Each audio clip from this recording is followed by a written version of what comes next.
What is going on, guys? Championship Sunday is almost here. The Kansas City Chiefs are one win away from clinching a second straight trip to the Super Bowl. The Buffalo Bills will have something to say about it, looking for their first AFC title banner in 27 years. On the NFC side, we finally have the dream quarterback playoff matchup. Aaron Rodgers versus Tom Brady. The Green Bay Packers and the Tampa Bay Buccaneers will meet at Lambeau Field with a trip to the big dance on the line. This week's power rankings are a little different. Only 4 teams left, so in addition to ranking them, we'll also give you one reason why each team will win it all, and one reason why they won't. Let's get into it. Number 4, Tampa Bay Buccaneers. Why they'll win the Super Bowl. High-powered passing game. The Leonard Fournette-led rushing offense and Todd Bowles' defense have really stepped up in the postseason. Tom Brady didn't even have to do that much in the divisional round road win against Drew Brees' New Orleans Saints. But let's be real here. The Bucs got this far because of their aerial assault, and that's what they're going to rely on most to win it all. Tom Brady has 3 superstar wideouts in Mike Evans, Chris Godwin, and Antonio Brown. Tight ends Rob Gronkowski and Cameron Brate are usually good for some big plays each game, and Scotty Miller and Tyler Johnson have come through with some pivotal catches as well. Buccaneers passing offense did struggle against top-notch defenses in the regular season, such as the Saints, Chicago Bears, Los Angeles Rams, Kansas City Chiefs, and New York Giants. But if all of their guys are clicking, it's a unit that's almost impossible to stop. The Bucs won't be playing Taylor Heineke or banged up past his prime Drew Brees anymore. It's on to Aaron Rodgers, and if they win, Josh Allen or Patrick Mahomes. Bruce Arians will have to be ready to win some shootouts from here on out. The Bucs passing game is their main source of hope in winning it all at this point. Why they won't win the Super Bowl. Pass defense. As great as the Bucs passing game is, their secondary has struggled big time against above-average elite quarterbacks. This team ranked 21st against the pass in the regular season, allowing an average of 246.6 yards per game. Yeah, they destroyed the Saints offense, but let's be real, Drew Brees wasn't much of a threat after he returned from broken ribs, and Tampa Bay got fortunate with the careless and uncharacteristic New Orleans turnovers. The week before that, the Bucs allowed 306 passing yards to Heineke, who made an emergency start in favor of Alex Smith. Tampa Bay's secondary was exposed several times throughout that year. Their defense as a whole has been able to remain competitive thanks to their #1 run-stopping unit, a superb pass rush, and their ability to force turnovers. But it's hard to envision them limiting Aaron Rodgers and the Green Bay Packers to 10 points like they did when they faced off against the Packers in Week 6. Teams know that the key to beating the Bucs is through the air. The Saints couldn't do that because of Brees' limitations, but Rodgers, Allen, and Mahomes most certainly can take advantage of that weakness. Bowles' unit will have to find a way to limit the explosive plays in the passing game if they're to continue this thrilling season. Number 3, Buffalo Bills. Why they'll win the Super Bowl.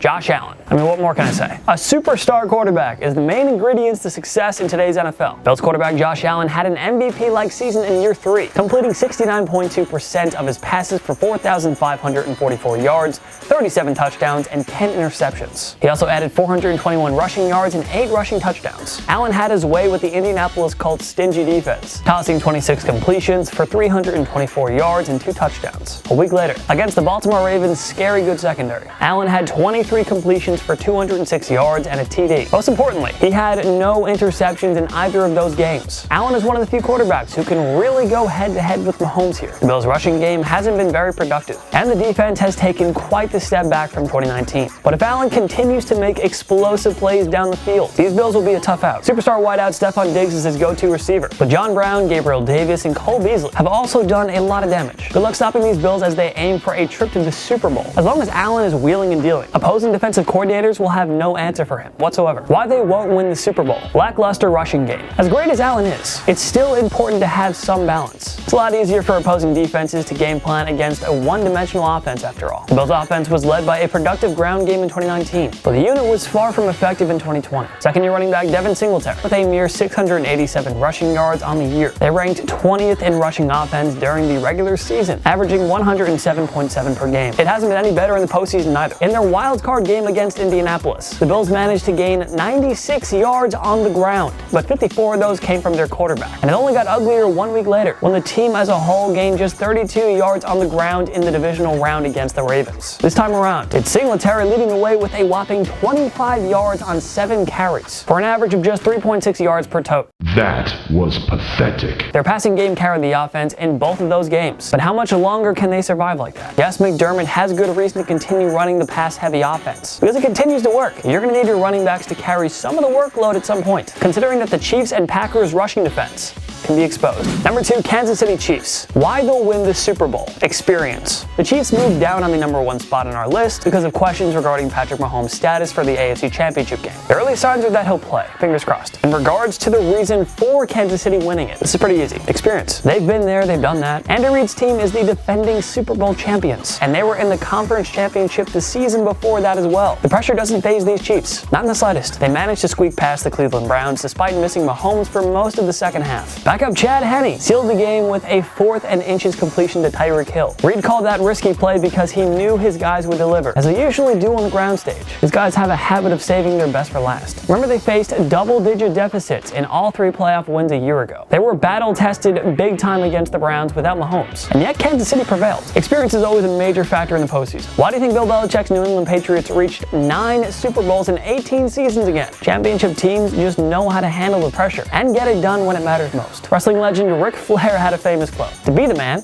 you gotta beat the man." That applies to these Chiefs. Does anyone else want that Super Bowl? If they do, they gotta get past the reigning champions first. Why they won't win the Super Bowl? Lack of a pass rusher. The Chiefs won the Super Bowl on the basis of a dazzling and electrifying passing game last year, but their pass rush, anchored by Chris Jones and Frank Clark, was also pivotal in the championship triumph. In the regular season, Kansas City's usually stout pass rush recorded just 32 sacks. Jones led the way with 7.5, and Clark had 6. Only 3 Chiefs players reached 3 sacks on the year, the other being Alex Okafor. Yes, Kansas City has a stingy secondary and a decent rushing defense, but Steve Spagnuolo's blitz-heavy unit is going to have to regain its top-notch pass rushing form if they're to repeat the champions. There are only elite quarterbacks remaining in this postseason, and you can't expect to win if your defense isn't going to put pressure on them. Allen, Brady, and Aaron Rodgers would all have their way with the secondary if they're given all day in the pocket. The Chiefs simply didn't get past the San Francisco 49ers in Super Bowl 54 if they don't consistently hurry Jimmy Garoppolo. If Kansas City's pass rush finds its groove, and look out, they'll be dangerous in all key aspects again. If not, well, it'll be that much easier for their remaining opponents to win a shootout against Mahomes. Number 1, Green Bay Packers. Why they'll win the Super Bowl? The Aaron Rodgers-Davante Adams combo. The Packers relied more on a power rushing offense and a stingy defense to reach the NFC Championship game last year. Aaron Rodgers was more of a game manager in year 1 with Matt LaFleur as his head coach, but Rodgers turned back the clock and had arguably his best NFL season yet, tossing a league-leading 48 touchdown passes with only 5 interceptions. His 70.7 completion percentage was also a career high. It all added up to a superb 121.5 quarterback rating for number 12. Rodgers' monster season, of course, doesn't happen without Davante Adams. The veteran wideout was an absolute machine with 115 catches for 1,374 yards and a league-leading 18 touchdowns, even though he missed 2 games. Rodgers and Adams have been an insanely good receiving duo, and even all-pro cornerback Jalen Ramsey couldn't fully contain him in the Packers' Los Angeles Rams divisional round showdown. Teams have to be wary about double covering Adams, because Rodgers also has Robert Tonyan, Alan Lazard, and Marquez Valdes-Scantling, and he can feed them the ball. More often than not, Adams is going to have his way with the opposing secondary, and that's why the Packers are in great position to bring the Lombardi Trophy back to Titletown. Why they won't win the Super Bowl? Run defense. If there's one glaring weakness on this stout Green Bay team, it's the rushing defense. The Rams recorded 96 rushing yards and only 19 carries in the divisional round game. The Packers allowed an average of 112.8 rushing yards per contest in the regular season. There's some work to do here. They struggled big time against explosive running backs like Dalvin Cook, Alvin Kamara, and James Robinson in the regular season. The formula to beating this Packers team is to run the ball efficiently, melt the clock, and keep Rodgers on the sideline for as long as possible. The Packers have one of the league's best secondaries, led by Jair Alexander and Darnell Savage. But the rushing defense, which was exposed in last year's NFC Championship blowout loss to the San Francisco 49ers, it's going to have to do its part this time. Rodgers hasn't gotten a lot of help from his defense in the postseason since that Super Bowl 45 championship year. If the rushing defense doesn't tighten up, it'll make another trip to the big game that much more unlikely for the Pack. Who do you think will make it to the Super Bowl? Join me in the comment section below. Make sure to follow myself and TPS on social media. We post great content all the time.